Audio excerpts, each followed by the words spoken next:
I certainly enjoyed seeing you in Dallas. That was a terrific organization, terrific group you put together. Well, it was great seeing you. What's your view of protesting the Federal Reserve instead of just protesting, quote, the free market system? And what did you think of the Federal Reserve coming out and endorsing Occupy Wall Street? Well, let me tell you something. But the one thing you did that was so much fun was when you panned over to a picture at the Federal Reserve, said this is private property. I thought that was one of the funniest, coolest things you could have possibly done. I'm no fan of the Federal Reserve, and I think protesting the Federal Reserve is legitimate. I think these folks that are in the street now protest Wall Street and occupy this and occupy that. They're idiots. They have absolutely no idea from where they come. Their position is interesting, but they're not being led by anybody. They're being pushed from people from behind, and I think there's plenty of reason to take the positions you do and I do, which is to object to a lot of the things the Federal Reserve does. The Treasury could do everything the Federal Reserve does if they wanted to. That could happen in a minute. So to answer your question on the protesters, I think the protesters they're idiots. They have no idea what they're protesting about. If they ever did get a clue, they might actually be able to make a little bit of progress against the Federal Reserve. Well, why do you think we've seen so many high-powered globalist top CFR people, Bernanke, Obama, Hillary, Pelosi, the list is legion, come out and endorse Occupy Wall Street? Because clearly the group that's getting the attention out of Occupy are folks saying, redistribute wealth, give me something free.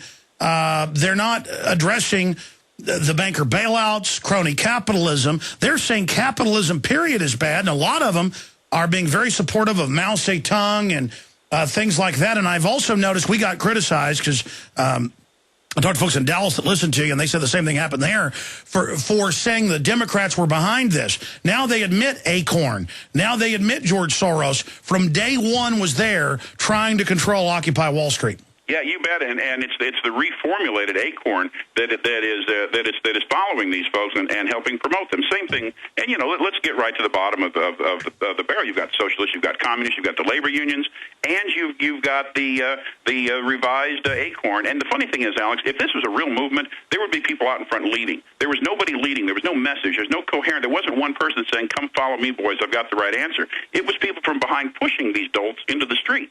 And that's the surest sign of the Tea Party. There were people that walked right in front of the Tea Party, said, "Follow me. I want to reduce government. I want to reduce taxes." It was clear what they were doing. These people are being pushed. And you asked me a minute ago what I think the reason is. I think the folks that are endorsing these Occupy Wall Street folks, they want insurrection. They want Americans fighting Americans. They want unrest in the street. They want Americans to stand up and say, "Please, big government, control this. Give me more control. Come in and take more control of the country and exercise your power." There's just too much unrest, too much Americans fighting Americans. The only thing that's going to let Americans let Americans say it's okay to come in and provide more more military control, more police control, more of a police state is if Americans ask for it. If you force it on them, they're going to fight it. If they ask for it, they'll take it. And if we've got a bunch of people whose welfare checks still come in the mail, but or their card still works, it just won't buy what it would before because of currency devaluation and inflation, if they start rioting all over the country and basically have the president endorsing it, that is pure class warfare, and that is a form of false flag staged event. Absolutely, no doubt about that.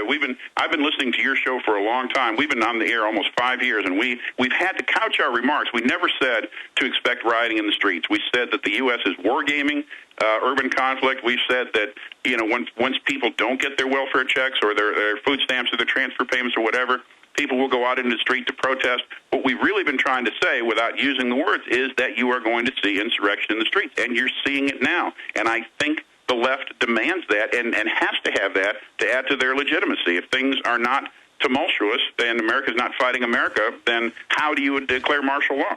Exactly. Instead of identifying the big mega banks that have gotten tens of trillions of dollars, MSNBC that got part of the bailout money, my tax money, your tax money. We have higher taxes in this country, if you add them all together, than we've ever had. And it's killing the country, and these poor fools don't know why they can't get a job when they get out of college. A, it's a bubble. It costs too much. B, they didn't take the right course load. And then, of course, C, globalism and having regulations here that shut down our industry and tax incentives to move offshore. That's why they're not getting a job. What's your take on that? You couldn't be more right. I have the pleasure of sitting on an advisory board at the University of North Texas, and these guys get it up here. They get the fact that education has, the reason you're having such increases in education costs is because you got the federal government involved. You've got subsidies. You've got, it's the next huge bubble to hit, because the reason that you had the problem in real estate, because the government was forcing banks to make loans they didn't want to make to people that didn't deserve them. Now you've got students that say, oh, I can borrow $100,000, I can borrow $50,000, I can borrow $200,000. They owe the money back. They can't get rid of it in bankruptcy. And so you're seeing the next bubble that's forming right now, and that's what's driving the cost of education. And make matters worse, universities, not good universities, but universities have had to create titles and curriculum and something in order to justify bringing these kids on board and running all these kids through a program that offers them no future. So I think you're right on the money, and I think that education is the next bubble that's about to that will burst, especially now that you've got Obama saying we don't really have to pay it all back. Just pay us for 20 years, and at the end of 20 years, if you haven't paid us back, oh, that's okay, we'll write it off. We can't write that stuff off. It's owed to the people, it's to the citizens of America, or to the banks that made the loan. And by the way, every time we talk about this, people mischaracterize what we're saying. Oh, you're against education. No, if it's the right degree for the right specialty area and you really want to go get that degree and you have what it takes to be an engineer or to be a rocket scientist or to be a doctor or to be a dentist or to be a physicist or whatever the case is, then you're going to do well. You need that degree. But just all these millions of people that have got degrees in English or French or whatever, and I'm not saying that's a bad thing. It's just you're going to pay $150,000 for an English degree so you can go get $35,000 a year as an English teacher? Well, Alex, it's that, and it's even worse. Some of these, what used to be considered trade schools, people are paying huge education dollars to be qualified for a job that they could have been qualified for anyway just by joining the company. You're paying $30,000, $40,000, $50,000 to learn a trade, and you're not relating that value to what you're going to earn back, and you're not relating to that you could have gotten the job anyway and learned on the job. So lots of these trade school-ish universities, these private education companies, are really going to start to suffer here pretty soon. And by the way, nobody tells these college kids what job is really going to get them a job when they get out of college. I mean, people all know that there was a lack of nurses, so that's been an area that needed to be filled, but soon that'll be a bubble. But no one tells them all these guys that have electrical engineering degrees, they've been replaced with folks in India, China, you name it. But people that went to just normal computer programming school, yep, if they had skills, if they're hardworking, they're the people now making $100,000, $200,000 a year on a trade school degree, because all the corporations care and all the government cares and businesses care is that you get the job done. Yep, that's exactly right. Exactly right. And you're seeing $1 trillion worth of student loan debt floating around out there. That may not be the $6 or $7 or $8 trillion worth of mortgages that were out in the marketplace insured by the federal government, but that's still a big number. Now I want to get into Ron Paul with you. I mean, obviously, I'm happy to see Herman Cain criticized for issues, yep, like wanting to bring in a whole new taxing system on top of the income tax. But this Gloria Allred thing, all these attacks on him, it does stink of a Democratic Party operation. I mean, look at Bill Clinton, who paid women off who alleged that he raped them. And the feminists all thought that was great. But now this Herman Cain thing more and more does look like some type of high-tech lynching. And I want Ron Paul to climb over him, but not so much if it's over his political, dead body. What's your view on that? Yeah, I'm not necessarily a Herman Cain, either a supporter or a detractor, but I do think this is a manufactured situation. And no better proof of this than Gloria Allred showing up with this third or fourth or however many unnamed women so far. And I have to say, Alex, and I hope this may not be the most politically correct thing to say, but this was 20 years ago. And the very idea that somebody could be offended by a hand gesture or by a simple word or something like that, guys have been putting up with this for a long darn time. Somebody needs to just say, we need to quit being a nation full of wimps. If somebody offends you, tell them they offend you and turn around and walk away. If somebody affects your career, that's an entirely different situation. Nobody here is accusing Herman Cain of affecting anybody's career or lording over them or doing anything sexually inappropriate. It's gestures and innuendos. And it was 20 years ago. They need to get over this. Well, they should have gone public earlier. You know, my issue is if somebody says, have sex with me or I'm not going to give you this promotion, that's trying to force them basically into prostitution. Yep. And that is criminal. That's extortion.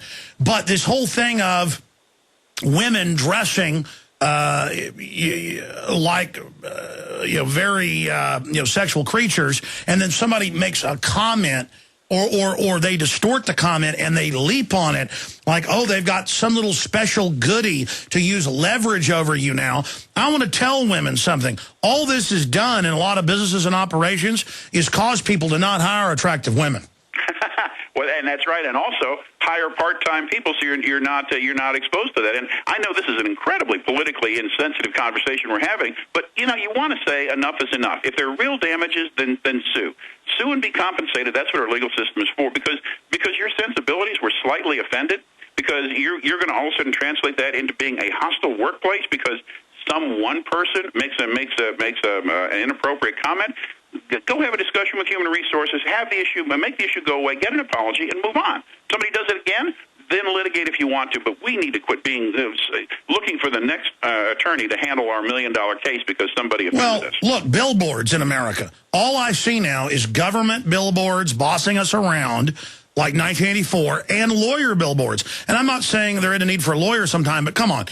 America now is known for lawyer billboards everywhere for this or that, and that's another reason our society's collapsing. No doubt about it. I mean, we are, honest to goodness, we used to resolve our issues face-to-face and move on with it. Now we look at every potential event in our life as, can I sue? Oh, I got hit from behind in my car. Can I sue for my neck or my back? Oh, somebody said a bad word in the office. Can I sue for a hostile work environment? Good heavens. It's beyond ridiculous. And I got to tell you, we always used to joke about it being 1984, Alex. If it doesn't feel like 1984 each and every day, I'll be a monkey's uncle. Every day it gets worse and worse and worse. Every day. I ought to make a bumper sticker. Does it feel like 1984 yet, or is 1984 over yet? Well, hey, I'll give you a really good example. I'm a little bit off of our topic for a minute, but I think you'll enjoy this. My business partner is a huge soccer fan. He was traveling from the Northwest into Canada for a professional soccer event. He took the train. And, as you're leaving the country, you get searched and normal stuff. You're in Canada, you get searched. Here's where, I don't know if you've heard this or not, Alex, this is right up your alley. When my partner was coming back into the country, they were on the train. The train was about 30 miles outside of the United States border, and they had what my partner thought would have been border patrol guards, ICE agents, whatever. They were dressed in black, pants tucked into their boots. They completely said, stay in your seats. You have to turn off every device that you've got. You've got to face forward, have your passport out, hold your passport up. You cannot leave your seat. You cannot travel from car to car. You cannot use the restroom. They locked the restrooms, locked the doors going from car to car. And they would go. The three of them would walk up and down the aisle. Said, if need be, we'll bring in dogs. We'll bring in this. They were armed, and you couldn't take any pictures. You couldn't record the event. Now, my partner is one of the most mild men in the entire world, and he was so offended. He grew up as an army brat in Germany. And when this happened, he said it so reminded him of having to travel through East Germany. This is what our country is coming to. Oh, they now have Viper teams, TSA, all over the country doing this. And they actually board your car, board your bus in Tennessee, you name it. And literally the groping starts right there. It's like, get your daughter out. We're going to have fun right now. Do you know which 37 crucial food items are going to fly off the shelves when the next disaster hits? If you don't, you and your family may be without food and waiting in long food lines after a big disaster strikes. You would be surprised how many people don't have these food items right now. 123survivalplan.com has set up a For Patriots Only video with inside information on the 37 food items that will sell out first when the next disaster strikes. The video on 123survivalplan.com has crucial information you and your family need to prepare for any disaster, natural or man-made. And you won't have to be afraid of going hungry or being